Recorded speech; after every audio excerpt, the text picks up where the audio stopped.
আকাশপ্রেমীদের জন্য আজ এক বিশেষ দিন। বছরের একমাত্র পূর্ণগ্রাস চন্দ্রগ্রহণ আজ অনুষ্ঠিত হচ্ছে। গ্রহণ চলাকালীন সময়ে চাঁদ লালচে রং ধারণ করবে, যা সাধারণভাবে ব্লাড মুন বা রক্তাভ চাঁদ নামে পরিচিত। পরবর্তীবার এমন পূর্ণগ্রাস চন্দ্রগ্রহণ দেখতে অপেক্ষা করতে হবে 2028 সালের শেষ ভাগ পর্যন্ত।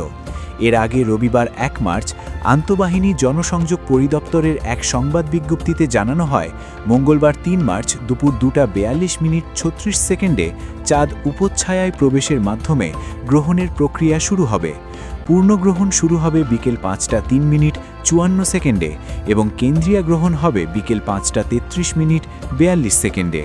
এই গ্রহণের সর্বোচ্চ মাত্রা হবে 1.115।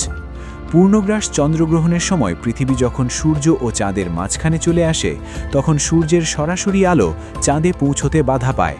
তবে পৃথিবীর বায়ুমণ্ডলের মধ্য দিয়ে সূর্যের আলোর একটি অংশ প্রতিসারিত হয়ে চাঁদের অন্ধকার পৃষ্ঠে পড়ে। পৃথিবীর বায়ুমণ্ডল নীল রঙের তরঙ্গ দৈর্ঘ্যকে বেশি বিচ্ছুরিত করে দেয় ও লাল রঙের দীর্ঘ তরঙ্গ দৈর্ঘ্যকে চাঁদের দিকে পাঠিয়ে দেয়। এই কারণেই গ্রহণ চলাকালীন চাঁদকে তামাটে বা লালচে দেখায়। নাসার দেওয়া তথ্য অনুযায়ী সূর্যাস্ত বা সূর্যোদয়ের সময় যেমন আকাশ লাল দেখায়, এটিও ঠিক একই বৈজ্ঞানিক কারণে ঘটে থাকে।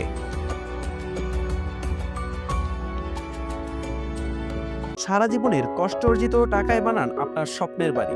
ডিজাইন হোক নিখুঁত, নির্মাণ হোক নির্ভরযোগ্য, আমরা দিচ্ছি আধুনিক, টেকসই, আপনার বাজেট অনুযায়ী ডিজাইন। আজই কল করুন আমাদের দেওয়া নাম্বারে। আপনার স্বপ্নের বাড়ি শুরু হোক ডিজাইন দিয়ে।